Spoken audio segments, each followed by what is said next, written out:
If you want to make a creamy, delicious cheesecake that comes together so easily, no crust required, just mix it and bake it. Welcome in TaylorKitchen family, where we show very busy people how to make very delicious food in very little time, and today it's a very fabulous cheesecake. It's a Basque cheesecake. Have you heard of that? It's also called a burnt cheesecake because of the appearance of the top. Once you get done baking it, it's very, very, very brown, almost as if you had burnt it, but you haven't. It's just delicious and caramelized on top. And this is super easy because it doesn't involve you making a crust. Thereby, it fits into my mantra of very delicious food for very busy people in very little time. So let's get started on this fabulous cheesecake that will take us no time to put together at all. And I have in here a couple blocks of cream cheese, and I've just been letting them sit out and soften, and I'm going to put it all in a stand mixer. If you don't have a stand mixer, I'll link my KitchenAid below. I love the KitchenAid stand mixers, but you can also just use a hand beater and make it really easy on yourself. And then I'm going to add just a pinch of salt and some lemon zest.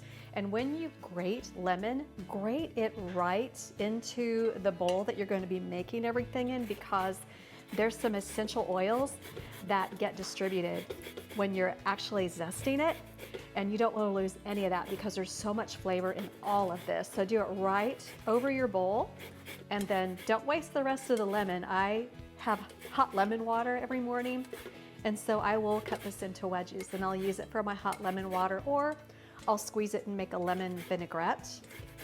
Really easy. Check out my vinaigrettes on tkfoodie.com. They're so simple and they're so delicious, inexpensive, and healthy. You'll never want to buy salad dressing again. I'll link those below. Oh, it smells so good. Okay, and then a teaspoon of vanilla. And I'm making this very, very low sugar. If you look at recipes for Basque cheesecake, it's got a cup plus of sugar. I'm only using a half a cup. I've gotten used to things being very lightly sweetened, which is kind of what you find in Europe. You don't find heavily sweetened and super sugary desserts. In Europe, you'll find them lighter and to be a lot more pleasing. So then we're just gonna beat this up, scraping it down as necessary. Just gonna scrape down the sides a little. And so now I wanna add my eggs, just one at a time. And I'm going to really ensure there's no shell by cracking them into a measuring cup first. And then I can very easily add the egg.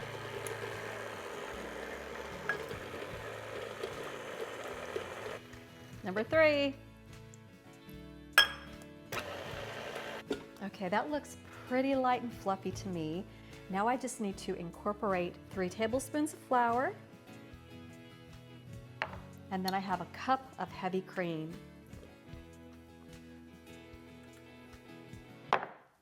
And we'll whisk it up one more time. So I have a springform pan, and I've also gently oiled it, and then I put 2 overlapping sheets of parchment paper in this just to make sure I have double, triple, and quadruple insurance to make sure this cheesecake comes out so nicely. I might not need it, but I'd rather overcompensate and have a really good result than undercompensate and be so disappointed. So all I'm going to do is pour the batter in here. Look at that. Yummy, yummy. It smells so bright and lemony. And this is a 9-inch springform pan. That's lovely, but I have some additional insurance. I'm going to put this springform pan on top of some foil, and then just kind of tuck the foil in around, like so. All right, I'm going to put this back in my 400 oven. My Basque cheesecake is out of the oven. It smells lemony and vanilla-y and so delicious.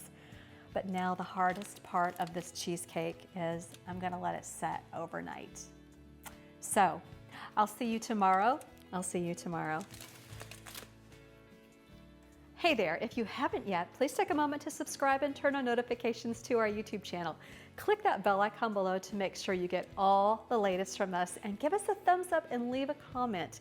It really helps out our channel, and we absolutely love to hear from you. Let us know what you want to see us make on TaylorKitchen.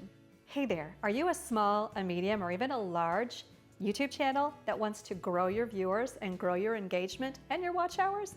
Well, check out vidIQ. I've been using vidIQ for a couple of years now, and they offer optimal launch times, thumbnails, titles, tags, great analytics, all the things to help you grow your channel and grow your YouTube business.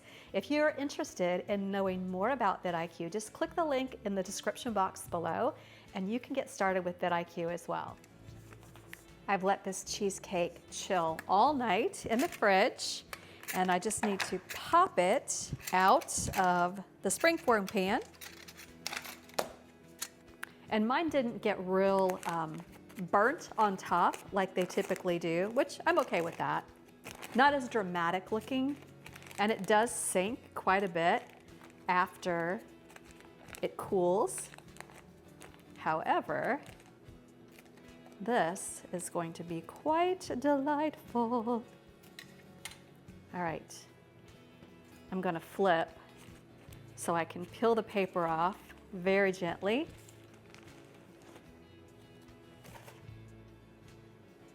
And then onto my serving platter, this cute snowflake platter. And I think all that's left to do is to carve a slice. Whoa, this looks so dense and wonderful. Try to get a small sliver. You can see it's a nice, dense, rich cheesecake. And I have some of these lovely cherries. A little bit of the juice. These are Morello cherries. You can also use like Amareno cherries, which are those Italian cherries in the real thick syrup. This looks absolutely lovely. Let's take a taste.